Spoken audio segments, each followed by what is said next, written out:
निवासी मनीष जी मेवाड़ा है। इनके पिताजी मेरे दोस्त हैं बहुत पुराने, और हमारे तो पड़ोस में ही आपकी बहन की शादी हुई, जो मेरे कंवर जी और हीरालाल जी मेरे अनन्य मित्र की उनके उदयपुर ऑफिस पे और उनके पेट्रोल पंप पे रहती है, क्योंकि सीमेंट फैक्ट्री में मेरी नौकरी है उनके सामने ही पेट्रोल।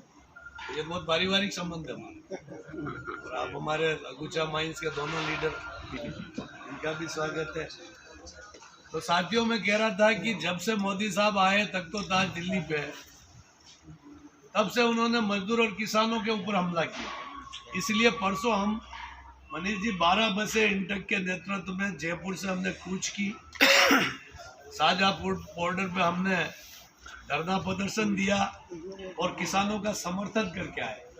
क्योंकि इस शरीर के ये 2 हाथ हैं, अगर इन हाथों को काट दिया जाए तो ये शरीर बेकार हो जाएगा।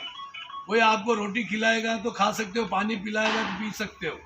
वैसे ही ये भारत रूपी शरीर के 2 हाथ है, एक किसान और एक मजदूर, और ये दोनों ही उपजाऊ और कमाऊ हाथ है। इन दोनों की कमाने से ही ये देश चलता है, और मोदी जी की जो जीडीपी और उनके खजाने में पैसा इन दोनों के हाथों से ही जाता है। लेकिन विडम्बना है कि मोदी साहब ने सबसे पहले हमला अडानी अंबानी के कहने पे हम पे किया, मजदूरों पे। 44 कानून जो कांग्रेस ने बनाए मजदूरों के लिए, उन सबको बदल के 4 कानून बदल। आज हम हड़ताल करने का जो हथियार हमारे पास है, जिससे मालिक डरता था, वो हथियार हमसे छीन लिया। आज हड़ताल करना गैर कानूनी कर दिया। हड़ताल करने पर 3 लाख का जुर्माना और 3 साल की सजा है, ये नए कानून। आज किसी मजदूर को निकाल देता है तो सरकार की इजाजत लेनी पड़ती। अब वो 300 मजदूरों तक कोई परमिशन लेने की जरूरत नहीं। 98% भारत के सारे उद्योग बाहर हो गए, उनपे कानून लागू नहीं हो।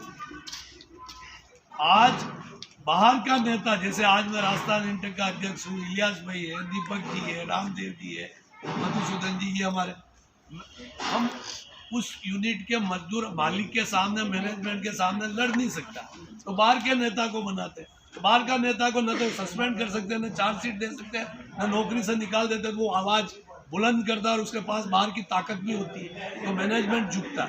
अब ये कह दिया साहब, जिस फैक्ट्री में नौकरी करता है वही नेता बनेगा, और उस नेता के ऊपर हमेशा नौकरी खाने की तलवार दिखाई जाएगी। तो वो गुलाम बन के जैसे मैनेजमेंट लिखेगा वैसे साइन कर देगा।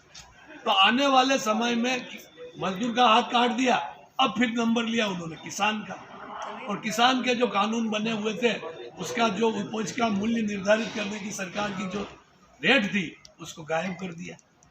और जो जमाखोर माल कब्जा नहीं कर सकते थे, कांग्रेस ने एक लिमिट बना रखी थी, खाद्य वस्तु अधिनियम, इसमें इतना माल ही स्टॉक रख सकते हैं, वो हटा दिया। चाहो जितना माल स्टॉक करो, कालाबाजारी करो, जमाखोरी करो। तो ये दोनों कानून, इधर किसान को गुलाम बनाया जा रहा, बड़े बड़े कॉर्पोरेट हाउस को जमीन लीज पे देने का। अरे भाई मोदी साहब, आप क्या चाहते हो? ये किसान और मजदूर के हाथ को काट के आप देश को चला पाओगे? इन्हीं हाथों से देश का उत्पादन होता है, इन्हीं हाथों से देश का अनाज का उत्पादन होता है।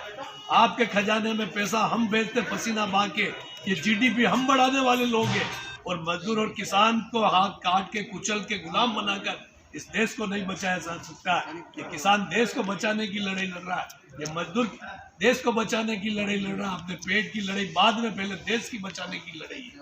मैं इस मंच से कहना चाहता हूँ कि इंटक, जिसकी स्थापना महात्मा गांधी वल्लभ भाई पटेल ने देश की आज़ादी के पहले की 1947 को 3 मई को, तब उन्होंने अलग से संगठन क्यों बनाया कि कभी देश आज़ाद हो जाएगा, कांग्रेस सत्ता में आ जाएगी, और मजदूरों की आवाज़ को उठाने वाला मजदूर नेता ही होना चाहिए, इसलिए इस संस्था का निर्माण किया।